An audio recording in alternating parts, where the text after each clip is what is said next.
My name is Lisa Kawski, speaking this evening with you about eco-friendly interior finishes when you renovate your kitchen and or your bathroom. I thought I'd give a little background about myself. Pretty much how did I get interested and involved in green interior design. And my career began as a commercial interior designer in Rochester, New York. I graduated from Rochester Institute of Technology with an interior design degree, and I began as a commercial designer. And I worked in various architectural firms, facility planning, as well as furniture dealerships. And from there, provided space planning services and interior design services, mostly working in corporate and executive offices, hotels and restaurants in upstate New York. Moved out here to Boston and continued doing commercial design pretty much in the downtown Boston area, Rhode Island, and New Hampshire. I began LMK Interiors Limited about 8 years ago and transitioned from commercial design to residential design. About 5 years ago, as I was working with clients doing residential design, I decided there had to be something a little bit more than just designing beautiful spaces. Wasn't quite sure at that time, but that was coming. At the same time, I became more aware of green design and new natural materials that were being used in interiors, mostly products that did not outgas, that were low in toxicity, and also were going more natural and organic. So this was sort of, as I was learning more about materials, that sort of became the venue by which I thought this might be a great way for me to introduce something into my design practice that would be of interest and use for clients. Part of what happened was in transitioning from corporate design to residential design. So I was going to share with you a few of the environments that I was in. This was one of our houses that we moved into in the late 1980s in Lynn. It was a Victorian house that had been completely gut and renovated. And when we came upon it, it was almost completely done with the interior finishes. So it had new windows, and they were working on the interiors. Part of what they did was they put nylon carpets in with adhesives. They restored the wood flooring. They had plastic laminate countertops, well actually countertops and cabinets, and there was all fresh coats of paint. So for the first 3 to 6 months I was violently ill living in this environment. Didn't know why. Went and saw neurologists, sinus specialists, all sorts of doctors, and was on all sorts of medication. And that's dissipated. Then, in the early 1990s, we moved to our home in Georgetown, brand new construction. So the house was extremely tight, but it also was loaded with toxins. Nylon carpets throughout, vinyl flooring was in the kitchen, melamine kitchen cabinets, plastic laminate countertops, and paint again. So again, I went through my cycle of 3 months of being ill and not really equating anything at this time. Then 2000, actually 10 years ago next week, we moved to Hamilton into a restored Victorian, and this did not have any renovations to it. It had the original hardwood floor, no carpeting. The walls had been painted, but dissipated. I couldn't detect any odors.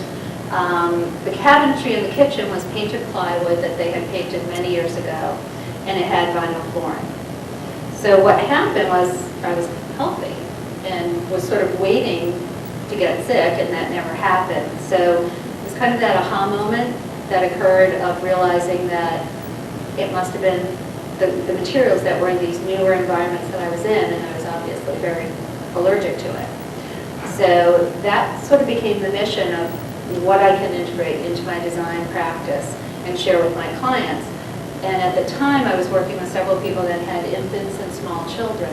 And in anticipation of a baby coming into your home, you often will paint the nursery, put new carpeting in, get new furniture, get new bedding, and all of those things outgas. So this poor little infant is in this room, but they can really get very sick. So that was in the back of my mind, thinking about the children and everything. So at this point, where do I find the information so that I can share this with my clients? And Part of my search was on the internet, looking up products, looking up and trying to find companies that I could work with so that I could start specifying these products. I also joined green groups. I joined the Hamilton Wenham group just a few years ago, but I also belong to one up in Newburyport. So I was connecting with other architects, designers, builders that were interested in this green movement as well. Going to trade shows in Boston and up in New Hampshire. I started subscribing to a magazine called Natural Home, which is a great magazine that talks about all sorts of things, not only renovations for your home, but also products, food, recipes, all of those things. And then, just finding people that were educated in the field so that I could learn more. Some of the sources that I've found in the area, there's a place called Nexus in Boston, N-E-X-U-S, and they are a large that houses like a library. They have a lending library, but it's all sorts of materials that you can familiarize yourself with and learn about the green movement. I already said Natural Home Magazine. Green Depot down in Stoneham is another facility that has all sorts of green products that are available to not just tradespeople, but to laymen can come in. And the most recent one I found is a company called Eco Modern Design, which is at the Design Center in Boston, that you do need a designer to go into. I thought I'd share a couple of kitchens that I've recently done renovations to. They're both green renovations. Unfortunately, the first question most people ask is what is the difference, if I want to do a green renovation versus traditional renovation, cost-wise. And, there is a cost difference, just like purchasing organic foods. It is higher than traditional products.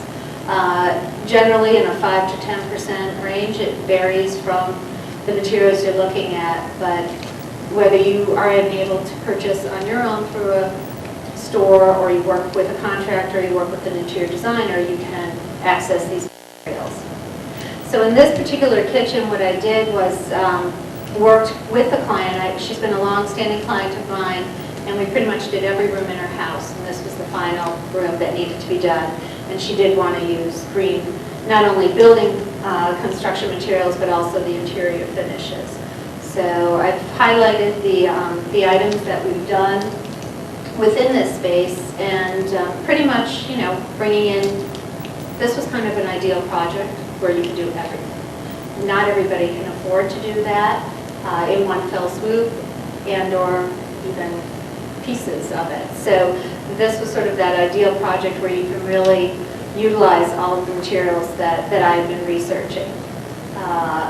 The Energy Star appliances were in there. We used a specific wall textured paint, and I have some samples that you can see afterwards up at the table.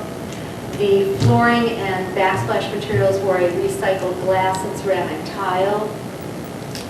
Lighting in this space was a combination. For the under cabinet lighting, it was LED lighting, and it was actually a new product that just came out by GE. And there's also a cove area in the back of the kitchen that we utilize that same lighting. For general lighting throughout the kitchen, we used dimmable compact fluorescent lights, and that was something new, again, that was just on the market. Most of them were not able to be dimmed at the time. The countertops in the kitchen were made of poured concrete, and off to the side of this kitchen, there's a small bathroom and laundry room as well as an office. And in there, we used a product for the countertops called Rich Light, which is compressed paper products, and it makes for a non-porous countertop material. The heating in this kitchen addition, we used radiant heat under the ceramic tile floors. And the cabinetry, we had custom cabinets made, and they were FSC certified, so it's cherry and maple, cherry door fronts and frames, and the boxes were maple. And we used a water-based natural stain and finish on it. So a lot of the items that we were able to implement into this space were products that I've been looking for and looking at, and was very excited to be able to use.